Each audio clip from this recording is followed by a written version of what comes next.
Exodus chapter 8, continuing right on through Exodus. And of course I put Exodus. Oh, actually, this is Exodus chapter 7. We need Exodus chapter 8 up there. Someone will get that fixed for us. I'll tell you right now what it is. We're going to see Exodus chapter 8, three main divisions: Plague 2, Plague 3, and Plague 4. Plague 2, Plague 3, and Plague 4. So right on down the line. And what we're seeing is we are seeing God's patience, His mercy, as He deals with Pharaoh. And we are continuing to see Pharaoh's stubbornness. We'll see that through the three plagues this morning. Let's go ahead and look at Exodus chapter 8, verse 1, where we get into our plague number 2, which is about frogs. And the first thing we see here is that there is a caution. If you're taking notes, you can write down caution. And the Lord spoke to Moses, "Go to Pharaoh, say to him, 'Thus says the Lord.'" Now, again, this is the pattern, and we're going to see this throughout this chapter, that God is reaching out first. God is extending His hand to Pharaoh. Thank you very much, Robert. There it is. Plague 2, Plague 3, Plague 4. Plague 2, where are we at? Cautioned. Thank you. God is always reaching out, and that really is the pattern. That's the way it always is, even to this day. God reaches out to us in our time of need. God reaches out to us, attempting to get our attention. It's not that we're looking for Him, but He is searching for us. And here He's speaking to Pharaoh through Moses, and He says, here's the message in verse 1. "Let my people go, that they may serve me." Let them go. Now, while this sounds like, and I may be guilty of this, of making it sound this way, it may sound like, well, not a big deal, just, all he's saying is let the people go. But I want you to understand Pharaoh's frame of mind. Pharaoh has all of these slaves. These slaves are his. They belong to him. They belong to Egypt.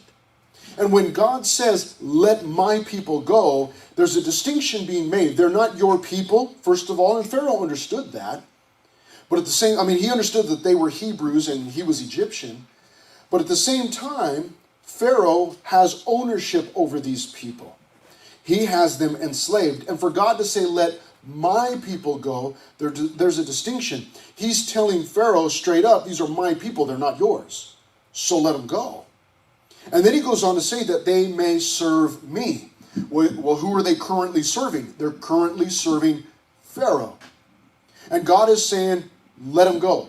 You don't have ownership of them. Free them, let them go, because they need to rightfully be serving me, God says. We all need to understand something that I think a lot of us miss, and I'm going to tell you now, and I've told you before, but I'm going to tell you now while you're young, so that when you're in your 20s or 30s, you don't have to come to me and be surprised and like, "Hey, well, I'm having all these issues and problems," and then I tell you, "Well, it's because of such and such," so I'm going to share that with you now. When Jesus Christ freed you and I, He didn't set us free to just set us free like, okay, now just, go wherever you want, do whatever you want. We were freed from in order to be freed to. In other words, we were freed from slavery to the flesh, to the world, to sin. Freed from that. But we are made free not to just run wild and, just go find yourself and go do whatever you want to do. We're freed from in order to be freed to serve God. There's freedom in serving God. It's not like serving Pharaoh. It's not like serving the flesh. It's not like serving Satan or the world.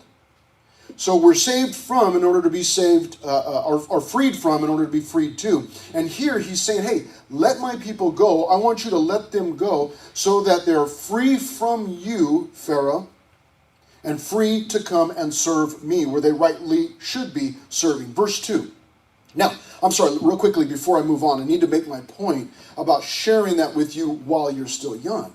I've told you this before. There are a lot of Christians older than you that they've kind of done the what they were supposed to do. They got their education, they got married, they've got 2.3 kids or whatever the average is. They've got, the SUV, and they've got the nice grass, and they've got, they've done it all. They get nice haircuts and the whole thing. And then they show up here and say, listen, I'm a believer, I'm a Christian, but I'm still struggling, and I don't really understand, what's the problem? It's like, I still feel empty inside, and, I thought I was supposed to be, filled with joy and, satisfied and all of those different things. Well, the problem is, for many of them, is they were never told that. They were never told that they were free, but not free to just roam and just figure things out and do things on your own and live your own life, but they were freed in order to submit themselves to God. And they got saved years ago, maybe at a camp when they were a teen or when they were younger or whatever, and they've made all of the so-called right choices along the way, living a nice life. But they never understood that concept of my life is no longer my own. I wasn't just, God wasn't saying there's purpose here. It's not let my people go so that they can just go wander around the world. It's with a specific purpose. Let them go so that they can serve me. And when God sets us free, it's not just freedom to go do whatever you want and figure it all out for yourself. It's freedom for you to submit yourself and your will to God's will, and to spend time seeking Him, searching for Him, and looking for His will for your life. And so you and I must understand that our lives are no longer our own. It's not just living it for ourselves. We gave it away to God. So, in verse 2, he warns them here, but if you refuse to let them go, behold, I will smite all your territory with frogs. Now, why frogs? Why frogs? I told you that these plagues were going to be direct assaults on some of the Egyptian gods. The Egyptian goddess Heket, Hequet, was always pictured with the head of a frog. The ancient Egyptians, among the ancient Egyptians, frogs were considered sacred and could not be killed. So he's about to let loose all of these frogs on Egypt, and because the frogs are sacred, they cannot kill them. So they're just going to let them run wild. They worshipped frogs because they were common around the Nile, obviously, but because they reproduced rapidly, and also because they were amphibians. They were seen as powerful because they could live on land or in the water. And so as God is pronouncing this judgment on them, it's not just on the people. It's not just, I think I'll show them some frogs. It's not only those things. It's not only, listen, this is a sign. This is just really a snippet of the judgment that I have. Let my people go, or it's going to be even worse than this. But at the same time, it is an assault. Remember that God said, listen, I'm going to show the Egyptians who I am. They don't know who God is. Remember Pharaoh said, who is the Lord that I should set these people free? Who's the Lord that I should listen to him? Why? Because he's got gods for everything. He's got, so to speak, he's got a God for the lights, and he's got a God for the walls, and he's got a God for the floor, and he's got a God for the speakers, and he's got a God for the TVs. So what do I need you for? Is essentially what he's telling Moses. What do I need the Lord for? I've got a God of the Nile, I've got a God of the frogs, I've got a God of the land, of the sun, of the sea, he's got it all. The sand. So what do I need you for? I don't know who you are. This is just another God among the many gods. And so God says, okay, well, I'm going to show you who I am. And in the process, show you that your gods are false. They're false idols. They're false gods. They're idols.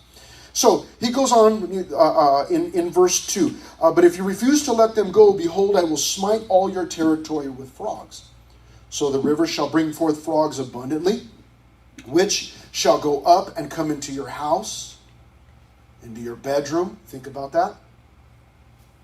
On your bed, into the houses of your servants, on your people, into your ovens, and into your kneading bowls. And the frogs shall come upon you, on your people, and on all your servants. In other words, this plague is going to be thorough. This plague is going to affect every single area of your life.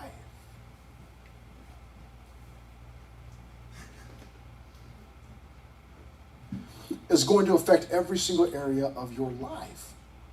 God is going to be thorough in his judgment. He's trying to warn Pharaoh, like, look, your people are going to suffer. You got to, relent, let the people go.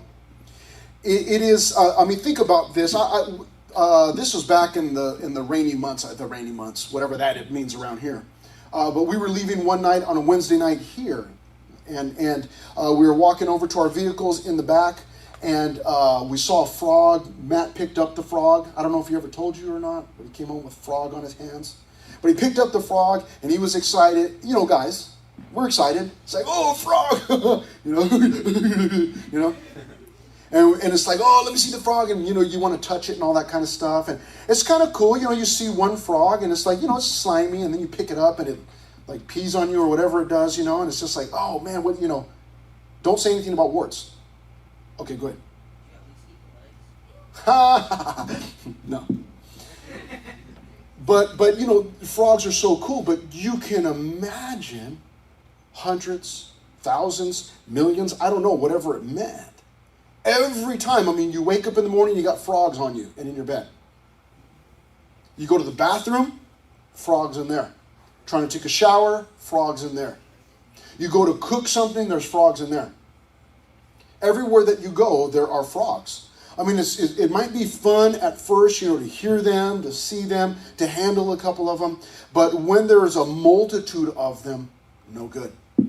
Verse 5, so first of all, cautioned. Secondly, let's see if we can get it up there. There it is. Calling forth frogs. So here it is. He warned Pharaoh. Evidently, Pharaoh did not mind the warning, did not care. And so in verse 5, then the Lord spoke to Moses, say to Aaron, stretch out your hand with your rod over the streams, over the rivers, and over the ponds, and cause frogs to come up on the land of Egypt.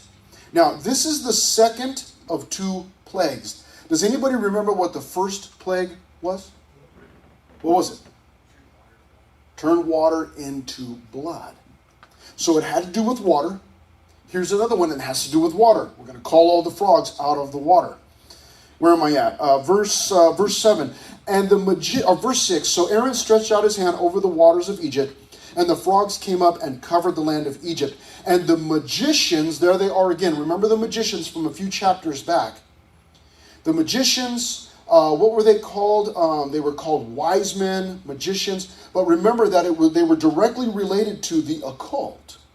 So these were, I believe, that what these men were people that were in direct contact with demons. Now, whether they knew they were in direct contact with demons, or if they just thought we have these magical powers that we got from the gods, or whatever they were thinking, I don't know.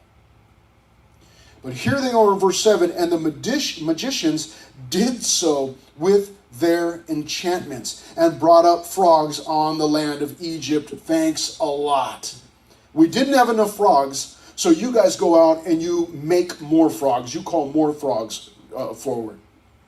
This is silliness. But we've talked about this already, how that this is simply a cheap duplication, a cheap copy of what God has already done. Now, if they really had power, they would have called all the frogs back into the Nile. Get out of here. Clear the land. But they didn't. The best that they could do was to copy what God had done. The best that the world can do is to copy what God has already done. This is the reason why we have false Christs. This is why we have people like David Koresh or other people throughout history that have called themselves Jesus. No doubt there are still some today that we haven't heard about yet because they haven't killed people or they haven't blown people up yet or whatever. But in the past, in the recent past, not so long ago, we know that there are people who have called themselves Jesus. They have considered themselves to be Jesus. It's a cheap copy of what God has already done. God already sent Jesus. The best that Satan can do is to copy what God has already done. And really, again, it's a cheap copy. It's a false copy. So, calling forth the frogs. Now what we see is finally a change of heart. Verse 8. Then Pharaoh, yes, that's right, Pharaoh has this change of heart.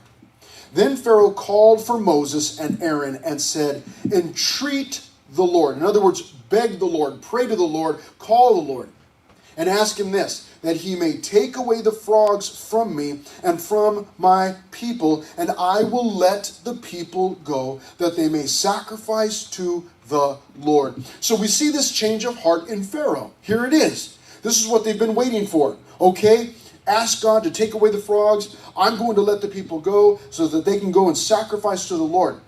And Moses said to Pharaoh, look at this, accept the honor of saying, when I shall intercede for you, for your servants, and for your people, to destroy the frogs from you and your houses, that they may remain in the river only. So what he's doing is he's telling Pharaoh, okay, I will go and I'll talk to God.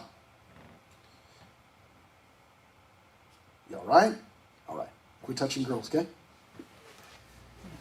What he's doing is he's offering to Pharaoh, okay, I'm going to talk to God so that you know that God, this is why he's doing it, so that you know that God is genuine, that he's the real deal. You pick the time, Pharaoh, you pick the time when you want for God to send those frogs away. You pick the time. Pharaoh says, okay. For the life of me, I do not understand why Pharaoh did what he did, but look what it says. Verse 9, and Moses said to Pharaoh, accept the honor of saying when I shall intercede for you, for your servants and for your people, to destroy the frogs from you and your houses, that they may remain in the river only. So he said, tomorrow. Tomorrow? Why not like right now? Or like, hey, in 30 minutes, or why tomorrow? Verse 10, so he said tomorrow, and he said, let it be according to your word, that you may know that there is no one like the Lord our God. So, let it be tomorrow. According to what you said, Pharaoh, that's I'm going to ask God to do it at your request, Pharaoh. So now you have God, Moses going to God, God answering Pharaoh's request. Answering Pharaoh's, so to speak, his prayer. Pharaoh's request was, make him go away tomorrow. He said, all right, that's what I'm going to ask. And so it says, verse 11, they will depart, they'll be gone, they shall remain in the river only. Verse 12, then Moses and Aaron went out from Pharaoh. And Moses cried out to the Lord concerning the frogs, which he had brought against Pharaoh. So Moses and Aaron, they go out from Pharaoh. Moses cries out to the Lord and asks, hey, please take these frogs away. Verse 13, so the Lord did according to the word of Moses, and the frogs died out of the houses, out of the courtyards, and out of the fields. They gathered them together in heaps, and the land stank. You bet it did. Now, this is going to be so sad, but I'm going to share this with you. Very embarrassing point in my life, very dark time in my life when I was very young, probably junior high or younger, near my house there in beautiful sunny San Bernardino. Right around the corner from where I lived, there was a ditch or a whatever it is. It's a wash, we used to call it. You know, you go down there at certain times of the year, there were water down there. There was water down there. And so we went down, my cousins and I would go down there, and we caught a bunch of pollywogs. How many of you like pollywogs? You guys know what pollywogs are? Anybody? Nobody? Tegan, do you know what it is? What is it? Could you tell us? Tadpoles. Yeah. Yeah. Which turn into what? There it is. Do you guys know what tadpoles are? A little bit. You guys don't have tadpoles in Menifee? Never mind. Anyways, went and caught a bunch of tadpoles. And we took them home, bunch of them, put them in a fish tank, filled it with water, like, man, we're going to have a bunch of frogs. It didn't take very long. Go back outside, and all of these things are dead. Some of them started to turn into frogs, but they all just died inside that tank. The tank stunk like death. It was so bad. You can imagine all of these frogs fill the lands. They're in the ovens. They're in their beds. They're in their, wherever they're at, there are frogs. Now, all of a sudden, God wipes them all out. Now, again, remember that the frogs are sacred. They were sacred. Could not be killed by the Egyptians. And yet, God wipes them all out. What does that say to the Egyptians? It shows that God has authority over the water. He's already showed that. Over the animal kingdom. God wipes them all out. And so in verse 15, look at this. Remember, we call this change of heart. Verse 15. But when Pharaoh saw that there was relief, he hardened his heart and did not heed them as the Lord had said. So as soon as he realizes, hey, we're free, he's like, forget that. You guys are not going anywhere. And he will not let the slaves, the Hebrew slaves, go. Let's move into plague number 3. Plague number 3. Beginning at verse 16. So the Lord said to Moses, because of that, say to Aaron, stretch out your rod and strike the dust of the land. This is plague number 3. And what we're going to see here is that God is moving from the water to land. And so we titled this Power Over Land. So we've already seen that God has power over the water. Obviously, he's got power over the not only the water, but what comes out of the water. In verse 16 now, he tells Moses, say to Aaron, stretch out your rod, strike the dust of the land, the dirt, the sand, so that it may become lice throughout all the land of Egypt. Geb, G-E-B, Geb, the Egyptian god of the earth. The Egyptian god Geb was believed to rule over the dust of the earth. And yet here is God saying, I'll do what I want with the dust of the earth. And he does just that.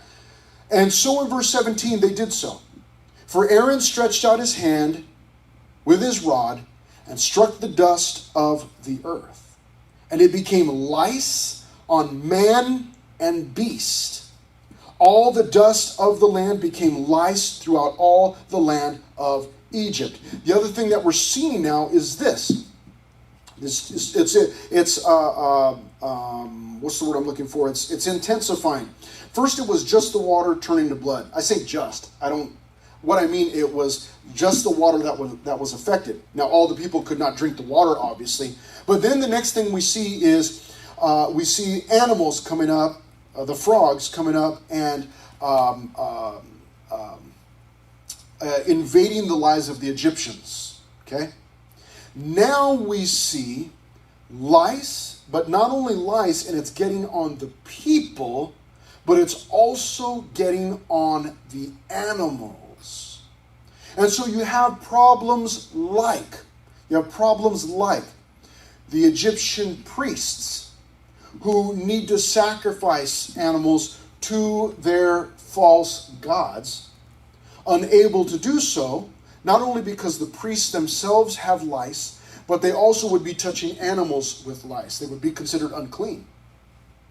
So you can imagine, I don't know, you don't have to raise your hand on this one, okay? And just pretend like you don't know what I'm talking about, like you did with the pollywogs and tadpoles a few minutes ago. But I can remember lice. My sisters, I had 2 sisters, always had long hair, Hispanic, long black brown hair, okay? And when they were younger, a couple of times I remember them getting lice from somewhere, from school, whatever, I don't know. And I remember my mom having to shampoo their hair with some stinky shampoo, and then they would have to just go in there and like squeeze the hair, just pretend like you don't know what I'm talking about. Squeeze that, they would find the little lice or eggs or what, I don't know what they were, and they would have to pull those things all the way down that long hair. This is why, I don't know if you knew this or not, oftentimes, I know this because I am Hispanic, so I can say this, okay, YouTube? Don't be all offended, okay? Oftentimes you will see, you don't see it so much anymore because of the shampoo and all that stuff, but I can remember seeing, sometimes you would find young kids, Hispanic kids, they would shave the head, and you'd be like, why'd they shave their little girl's head? That was why. Because they got lice, shave it. Okay? And it sounds easy enough to me, right? Like if I got lice, I'll just shave my head. What's the big deal? But obviously for a girl, you don't want to do that. But you can imagine lice not just in the hair, but on the body, in your animals, everywhere. I mean, just absolutely nasty. What a frustration that would be. And there was lice on man and beast. All the dust of the land became lice throughout all the land of Egypt. So we see his power over land, and look at this. Now at this point, again, it's intensifying. Verse 18, the magicians are powerless against this. Verse 18, now the magicians so worked with their enchantments to bring forth lice. Why? Of all the things that you could do, you can make snakes out of sticks. And when given the opportunity, seriously, you want to try and make lice? Why would you want to do that? Verse 18, the magicians so worked with their enchantments to bring forth lice, but they could not. Finally, here is something that they cannot duplicate. So as these plagues intensify, first it was the water turned to blood. People couldn't drink. Then it turns to the water bringing forth frogs. People couldn't sleep. They couldn't conduct their life, their business. Then all of the frogs die. Next is lice. And not only are they on people, but they're on the animals. But each time we saw the magicians, these people who were practicing magic, or what we might call black magic, or the occult, they were involved in the occult. We saw each time that they were attempting to do their best. They were duplicating what God had already done. They couldn't do anything better. They could just duplicate what God had done. But now, finally, they try with their enchantments, but they have no power whatsoever. They could not. So there were lice on man and beast, verse 18. Verse 19 says, then the magicians said to Pharaoh, look at what the magicians say. This is the finger of God. We don't even know who God is, but whatever Moses and Aaron are saying about this God, this has got to be true. It has to be true, because we're not able to duplicate anymore. We're noticed that these things are intensifying. So his wise men, his religious leaders, his priests, his magicians are now turning to Pharaoh and saying, man, we got to give up. We got to give in. But in verse 19, but Pharaoh's heart grew hard, and he did not heed them, just as the Lord had said. So the Lord had prophesied that. There's no way Pharaoh's going to let everybody go, and it's exactly what happens. Pharaoh's heart grew hard. What is the deal with this guy? In 1937, architect Frank Lloyd Wright, some of you may have heard about him, built a house for industrialist Hibbard Johnson. What a name, Hibbard. One rainy evening, Hibbard Johnson was entertaining distinguished guests for dinner when the roof began to leak. The water seeped through directly above Johnson himself, dripping steadily onto his bald head.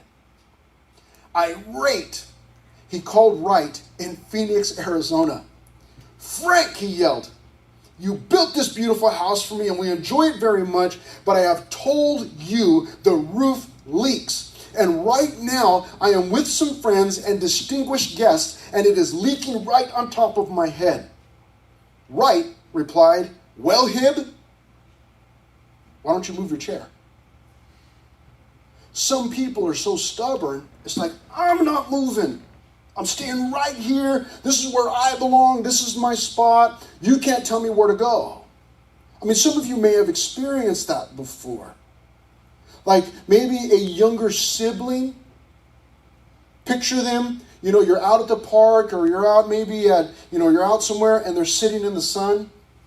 And you try to tell them, hey, get out of the sun, sit in the shade. And they won't budge. Now, it might have something to do with the fact that you said, hey, stupid, get out of the sun. But they're looking at you like, I'm not moving. You don't tell me what to do. And even though they're getting burned by the sun, sunburned, sweaty, getting all stinky, they won't budge. Pharaoh is thinking to himself, this is my spot. I'm Pharaoh. I'm in charge in Egypt, and no invisible God who sends a shepherd with a stick is going to come and tell me what to do.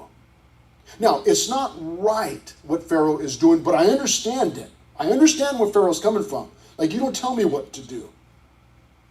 Sometimes at my house, I share personal stories with you. Sometimes at my house, it's like, hey, listen, there's dishes, you need to do such and such. And one of my kids, who are now obviously older, will say to me, well, what about Phoebe?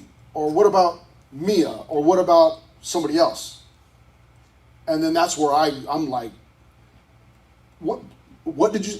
This is my house. You don't tell me how to be a dad. And you don't tell me how to rule my house. And I'm in charge. And I just go, that's it. I'm going off. And Pharaoh is feeling like, man, this is my house. You don't tell me what to do in my house. I can understand it. I can also tell you that it's pride. Pride is keeping him stubborn. Will not allow him to listen to, even to his own advisors. Now, let's move into plague number 4, finally. Plague 4, verse 20 down to the bottom. We are going to see the same points that we saw in in our first section today during plague 2. Number 1, caution. And the Lord said to Moses, rise early in the morning. Keep in mind, make a little side note in your mind. Early in the morning. And stand before Pharaoh as he comes out to the water. Then say to him, thus says the Lord, let my people go, that they may serve me. Or else, if you will not let my people go, behold, I will send swarms of flies on you, and on your servants, on your people, and into your houses. Same thing. The houses of the Egyptians shall be full of swarms of flies, and also the ground on which they stand. And in that day I will set apart the land of Goshen, in which my people dwell. I'm going to make a distinction, God says. That no swarms of flies shall be there, in order that you may know that I am the Lord in the midst of the land. I will make a difference between my people and your people. Tomorrow this sign shall be. How about the Egyptian god? Khepri. Khepri. Khepri. The Egyptian god of creation. Now remember, I told you that he sends Aaron and Moses out. What did he tell them to, what time of the day did he tell them to go? Anybody remember? Early in the morning. I'm glad that you remember that, because Khepri, the god of creation, was also responsible, so the Egyptians believed, for moving the sun into the sky at the beginning of the day, and then moving it back into the underworld at the end of the day. And so when he tells them go early in the morning, he is showing Pharaoh, here I am, early in the morning, when evidently Khepri comes and, puts the sun into its spot.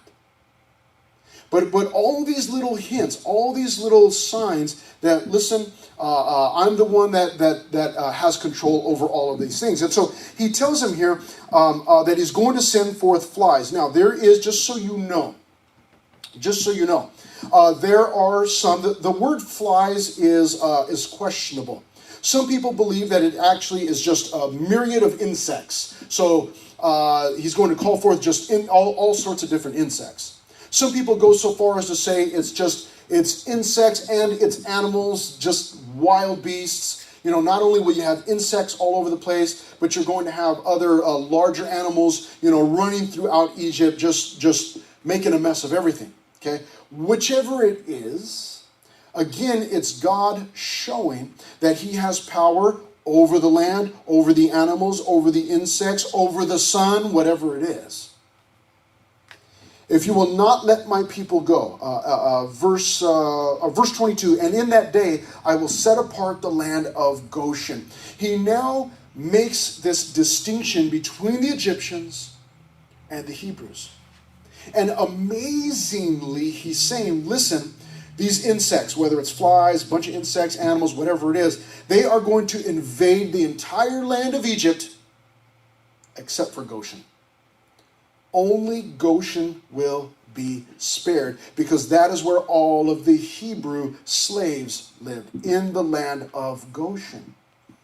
And he does that, he says in verse 22, in which my people dwell, that no swarms of flies shall be there, in order that you may know that I am the Lord in the midst of the land. In other words, they're going to surround Goshen, basically. There's going to be a distinct border. And these insects, these animals, whatever it might be, they're going to come to the border of Goshen, but they won't go into Goshen. And so it's going to become very obvious that, this is God working here, because who could have that much control over them? And it's the same thing for your life and for mine. When there are difficult things happening, no, obviously you and I know that we experience difficult things, difficult times. Remember how hard it was to find toilet paper? That was rough, huh? But you found some. Hopefully it wasn't rough. But you found some. You found toilet paper. But there is a hedge of protection around you and I. In a sense, some people like to see it this way, and I'm okay with this. I've got a little bit of an issue with this because I'm strange like that. But some people like to see that we're invincible until God wants something to happen to us. The only reason I have an issue with that is because some people use that as a source of pride. Like, I'm invincible and I could, leap tall buildings in a single bound and run faster than a locomotive or speeding bullet or whatever it is. And sometimes they use that as a source of pride. But the truth is that God has a hedge of protection around you and I. And how many times have we come close to death? I remember before I was even saved, but obviously I look back, I know that God already had a plan. We used to go to house parties, okay? It was all innocent. It was just, we'd sit around the campfire and sing songs, okay? But I can remember my wife at the time, who was my girlfriend at the time, although we were on again, off again, you know how that goes. We had walked out of the party and I went to get something out of my car. And we were standing at the back of my car. And we were talking for just a moment and then I hear, shoop. It's like, that was weird, what was that? And then we hear it again, shoop. It's like, did you hear that? It's like, yeah. What was that? I don't know. Shoop. What was that? I don't know. We start walking back toward the party, realize that somebody was outside shooting and bullets are flying by. We didn't even know what was going on. We're just back there like, what's going on? No bullets flying by. But God, I can't tell you how many times stuff like that happened. Madness, dumb places that I put myself in, coming this close to death. And back then I didn't realize. I just thought, I'm just cool and I just, missed all the danger or whatever. Now I realize, no, you idiot, it was God, with his divine protection over you, even when you weren't saved yet, because he had a plan. And he wanted you to go to Menifee, in 2018 or whatever it was. And, how many times have we come close to death? Probably we don't even know. And yet God was protecting us. And here he's saying, listen, I'm making a distinguishment. Is that right? Anyways, I'm making a difference between the land of Goshen and the rest of Egypt. These are my people. I'm going to protect them. Verse 23, I will make a difference between my people and your people. Tomorrow this sign shall be. So remember, he called forth the frogs. This time he calls forth the flies. Verse 24. And the Lord did so. Thick swarms of flies came into the house of Pharaoh, into his servants' houses, and into all the land of Egypt. The land was corrupted because of the swarms of flies. It actually, again, as I pointed out a moment ago, it actually just reads swarms, whatever they were. I forgot to mention this, that Khepri, Khepri, remember the Egyptian god of creation, who moved the sun, into the sky, was also often seen with or portrayed with the head of a scarab or fly. A scarab is one of those nasty beetles, like if you watch Indiana Jones, and they got those, big, mean, beetles with like 6 legs or whatever it is. A Khepri was often portrayed that way with the head of one of those beetles. Gnarly. Now, again, as we saw in the first one, there is a change of heart. And this is where we finish, verse 25. Then Pharaoh called for Moses and Aaron and said, "Go sacrifice to your God in the land." And Moses said, "It is not right to do so, for we would be sacrificing the abomination of the Egyptians to the Lord our God. If we sacrifice the abomination of the Egyptians before their eyes, then they will not stone us." Wait a minute. Didn't Pharaoh just say you could go sacrifice? Now it sounds like Moses is saying, no, we don't want to go sacrifice. What's going on? Look carefully, verse 25. Pharaoh says, okay, fine. Send all of these swarms away. And he says in verse 25, "Go sacrifice to your God in the land." Remember they said, hey, we want to go 3 days journey. We want to leave Egypt. God said, set my people free that they may go and worship me. Now, Pharaoh is saying, fine, let's make a deal. I realize that there's something else going on. There's some kind of other, higher power, that's revealing himself here. And I'll tell you what, fine, you can sacrifice. Just don't go anywhere. Do it here in the land of Egypt. You see, what he's offering them is a compromise. This cat is trying to make a deal with God.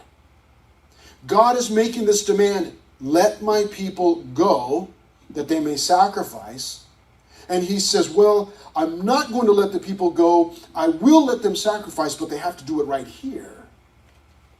That's not the way it works. We don't make deals with God. You might see that in a Hallmark movie. You might see that on Little House on the Prairie. But we don't deal with God. God says, this is the way it needs to be. That's the way it's got to be.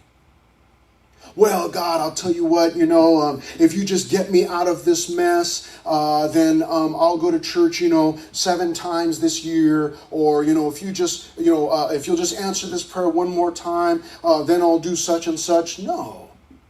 God says, this is the way it's supposed to be.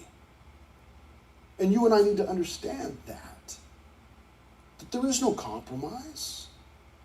It's not, I'm going to save you, God says. I'm going to save you and take you out of the world, but then you still keep living in the world. There's no deals.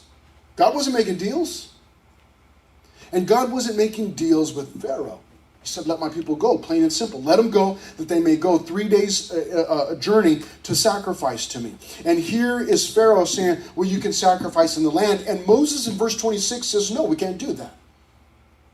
We cannot sacrifice animals to God in the land of Egypt because the animals are sacred. And if the Egyptians see us sacrificing animals to God, they're going to attack us in verse 26. Then will they not stone us?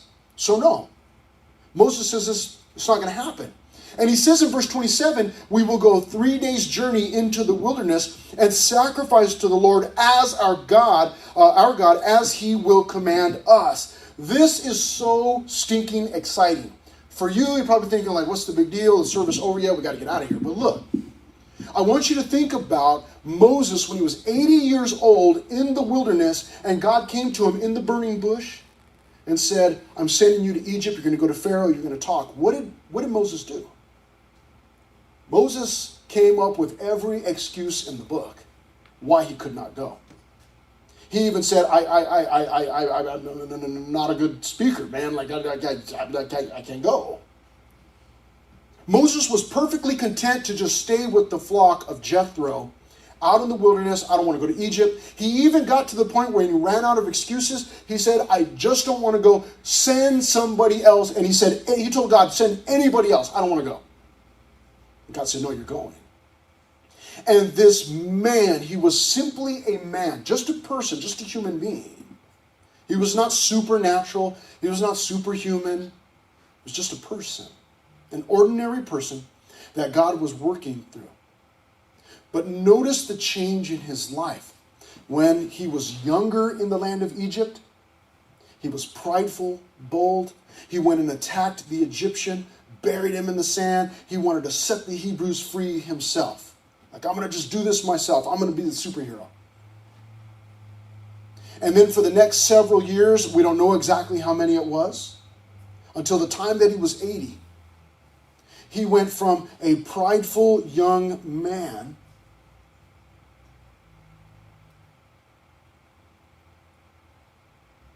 to an individual who was so unsure of himself that even when he was face to face with this burning bush that was speaking to him and it was God, he told God, no, I can't go. This is not me. I'm the wrong person for the job. I'm inadequate. I can't do it. And now, again, he's changed. But this time in verse 27, it's not pride like it was so many years ago in the land of Egypt. This time it's, we will go 3 days' journey into the wilderness and sacrifice to the Lord our God as he will command us. You see, what's the word I'm looking for? When you're sure, when you're, when you're confident, thank you very much. His confidence is no longer in himself. It's in God. No, this is what God told us to do. No compromise. No compromise. This is what God told us to do. This is what we're doing. You and I struggle with that, don't we? We struggle with telling our friends, no, I'm not doing that. Not because I can't, but because I don't want to. We struggle with that. And we go back and forth. We flip-flop. We're wishy one day, washy the next. We flip-flop. And God is saying, no, this is what it says in my word. Here it is, spelled out. It's clear. ABC, whatever it is. And we want to try, I'm, kind of compromising a little bit, I want to be like this, like an undercover Christian, and just, play around with the world a little bit, but really secretly, I really belong to the Lord. I'm just doing these sinful things, because I'm like an investigator or something, and I'm trying to, get in there. No, come on, please. Moses says, no way, not doing that. We're going to do what God told us to do. Verse 28, so Pharaoh said, I will let you go, that you may sacrifice to the Lord your God in the wilderness. Only you shall not go very far away. Intercede for me. Then Moses said, indeed, I am going out from you. And I will entreat the Lord. I'll talk to him. That the swarms may depart tomorrow from Pharaoh, from his servants and from his people. But let Pharaoh not deal deceitfully anymore in not letting the people go to sacrifice to the Lord. So Moses went out from Pharaoh and entreated the Lord, and the Lord did according to the word of Moses. He removed the swarms from Pharaoh, from his servants, from his people. Not one remained, but Pharaoh hardened his heart. At this time also, neither would he let the people go. And through that, we see the patience of God. The persistent love of God. And that he did not eliminate Pharaoh immediately or the Egyptians. We're only on plague number 4, 6 more to go. Man, God, just wipe them out now. Cut the book of Exodus short, we can get on to the good stuff. But he doesn't do that. Because God doesn't work like Pastor Chris does. Impatient. But he's patient. He's loving and he's merciful.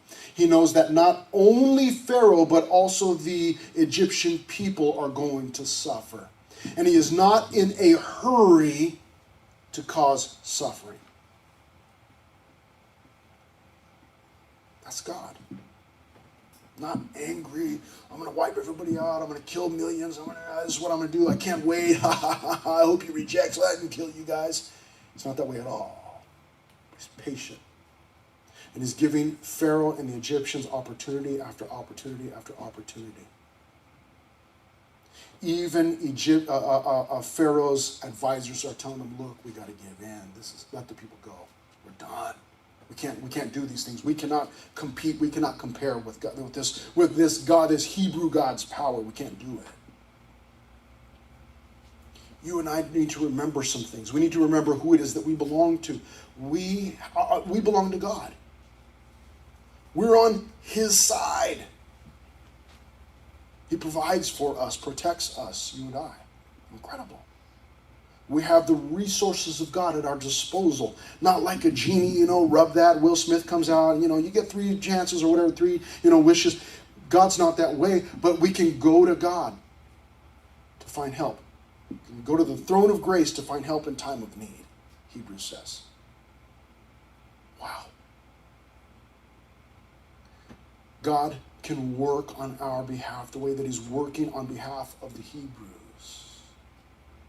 But we also need to remember that the God that we do belong to and worship, there's no compromise. There's no deals.